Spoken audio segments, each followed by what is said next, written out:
Hello বন্ধুরা, সুবলয়ের রান্নাঘরে আপনাদের স্বাগত। আজকে আমি বানাবো লাল শাক ভাজা। তার জন্য লাগছে আমার লাল শাক, পেঁয়াজ, কাঁচা বাদাম, বেগুন আর পোস্তদানা, লবণ আর চিনি, আর হচ্ছে শুকনো লঙ্কা, ফোড়নের জন্য শুকনো লঙ্কা।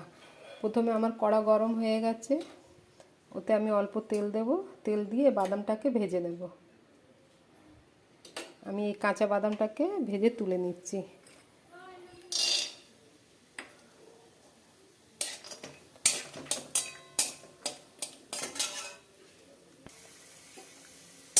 আমার বাদামটা ভাজা হয়ে গেছে, বাদামটা তুলে রাখবো।